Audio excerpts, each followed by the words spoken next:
Have you ever dreamed of being a rock star, performing killer songs to the roar of a crowd? Well, Harmonix, a Boston-based developer, has now made it possible, even if you can't play a note on a guitar. Get ready to hone your skills on the world's newest musical instrument, the PlayStation 2. Frequency is a revolutionary rhythm music game that will convert gamers into musicians and probably a lot of musicians into gamers. More than anything else, Frequency is a game about making music, about playing music. We've really tried to turn the game controller into a new kind of musical instrument that players need to master in order to beat the game. We think there's two things that really separate Frequency from a lot of the other music games that we've played. One of them is that since it's a multi-track environment, you get much more deeply involved into like the fabric of the music because you're listening to each track individually and you can hear what each one does. The other thing that's different is a big part of the game is the remix mode, whereby you can take all the components of the song and put them together pretty much however you like to make your own remixes of the songs that we have in the game. In Frequency, you enter a world that looks nothing like you've ever seen, and by using the easy-to-learn controls, you'll be making music in no time. The gameplay in Frequency is like Tempest meets Dance Dance Revolution, where you're actually traveling down a tunnel of music, and you choose a particular track to play, which is a particular instrument, like drum, bass, voice, guitar, and you have to press the buttons to the rhythm of that particular track to complete that track. Visually, this game is quite different from any of the preceding music games in that it's an intense visual overload experience. We're trying to capture rave-like intensity with the visual experience in this game, and that's really never been touched on in any of the other games. Picture yourself going down a tube or a tunnel that's got 8 sides, and each one of those sides has a different instrument on it. So one of the sides may have a kick and snare track. One of the sides might have a bass track. One might have a guitar and a vocal. The key to a music game is having great songs, and Frequency has one of the best lineups of artists ever assembled for a video game. In terms of the music, instead of just using kind of backdrop video game music, we've actually gone out and licensed a bunch of great kick-ass music from some fantastic bands, and so the music that you're playing in this game is real music by top bands that you've heard on the radio, and not just what people normally think of as video game music. The roster of artists who've contributed songs to Frequency is one incredible compilation. No Doubt, Powerman 5000, Fear Factory, Low Fidelity All-Stars, and Orbital all have songs in the game. And many of the songs were written for the game or are custom remixes you can't hear anywhere else. Sony asked us, gee, is there any bands that you'd like to have in the game? And Josh, the music director, and I said, gee, what about Curve? I wonder if they'd do a track. They're not a huge draw in the U.S., but they were sort of pioneers of electronic rock in the early 90s, and I've always been a big fan. They did a custom track for us in 2 weeks, and we were thrilled. It came out great.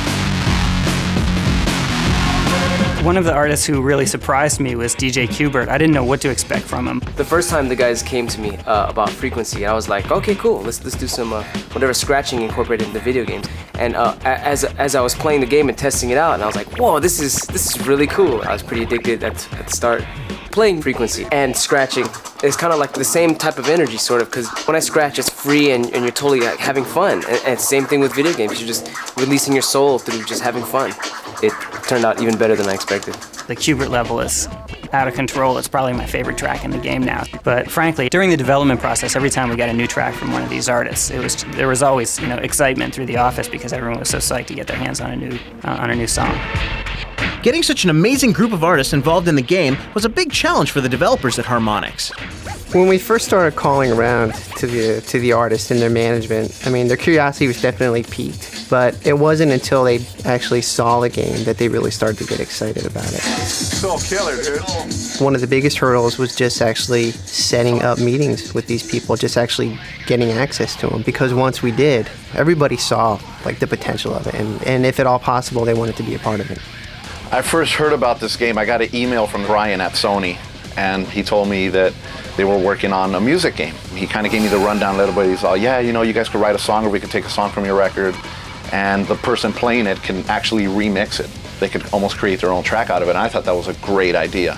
In addition to the music that the bands have provided for the game, they've also provided some imagery, either short video clips or pictures, and we take that imagery and use it in the game world. So in the arenas, there are these large billboards, and actually those video clips and pictures get splattered onto those billboards so that as you're playing, for example, the No Doubt level, then there'll be images of Gwen Stefani on these billboards in the cybernetic world behind you. The depth and frequency comes not only from the songs in the game, but the different areas in which you make your music. There are 27 different songs in the game, but each song you can play in any number of different arenas, and the arenas are essentially visual backdrops for the tunnel that you fly through. They've got sort of different visual themes to them. As you progress through the game and beat more and more levels, you unlock more and more arenas until if you win the game on Expert, you've unlocked all 8 arenas. In single player, you're trying to beat enough patterns to stay alive to get all the way through the song. Multiplayer is a little different. In multiplayer, you're actually trying to get more points than your opponent, and you have various power-ups and ways of kind of beating your opponent down.